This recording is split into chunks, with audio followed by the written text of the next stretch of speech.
I want to bring in Justin Fenton, reporter for the Baltimore Sun. He witnessed this turn from peaceful to violent this afternoon. He's been on the streets since all of this started. And Justin, I apologize in advance if I have to interrupt you to go live to this press conference. I know you'll understand, but let me just start by asking you, what happened? I mean, we'd all been talking about how there were just little brief moments of anger, but this was so peaceful. Then all of a sudden today it just turned. You were there when it turned. What happened?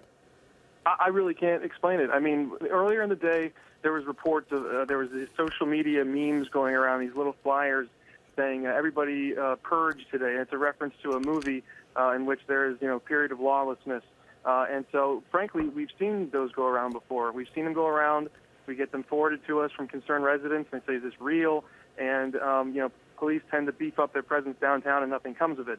Well, today the climate is obviously a bit different with the frustrations in the community. And so police sent out an incredible number of officers to our downtown area and to the Mondawmin Mall. It was something where there was a handful of students who were at the mall.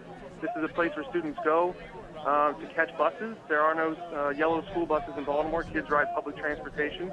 And so it was unclear whether people were actually participating in this so-called purge or whether they were simply trying to get home. But police were there in riot gear. Students started throwing things at them. And then shortly after that, we got reports that about a mile south, a police officer was injured and a police car was being destroyed, and that's when I ran down and sort of got in the middle of everything. And Justin, in terms of how things are now, we have seen looting now in several stores. Now can report that inside the Baltimore Mall, which you were just referring to, I don't know if you can see this, but Baltimore police say they have reports several people are now inside that mall. They are looting, destroying property. This is according to Baltimore police, the latest that we have. How much looting have you seen, or are you seeing now? Yeah, I was inside of the area, Pennsylvania Avenue and North Avenue, where a lot of this was taking place. And the police had perimeters set up the road and I think to the south. And really people were freely flowing either side. Civilians were driving through, and there was just a sense that you could come to this place and break into stores, and you could set fires, and you could stand on the police car and get a selfie taken.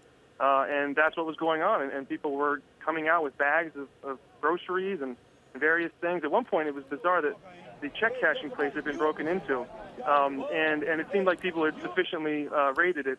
And then word must have spread on social media or something that this was a place that you could break into because like 200 people rushed it all at once. I had a group of self-identifying Crips gang members who were protecting me, saying that I wasn't safe. I ventured away from them at one point to take a picture, and a man with a hoodie pulled tight over his face approached me with mace. He told me to kick it out. He wanted my cell phone, and he sprayed me in the head. And I retreated back to my safe spot where I was with a store owner who had a shotgun protecting his property. Wow. Just to give us a sense of how dangerous it is, and also the point that Justin's making, everybody, and I think important to emphasize that a lot of the gangs have been on the streets, they say trying to impose their own sorts of order, but playing a very significant role in this. Right now you're looking at pictures of looters going into the Baltimore Mall. I just told you the police had reported there were people in there looting. Now you're looking at a live, actually just moments ago, I'm sorry, this was about 5 minutes ago, that this picture was taken.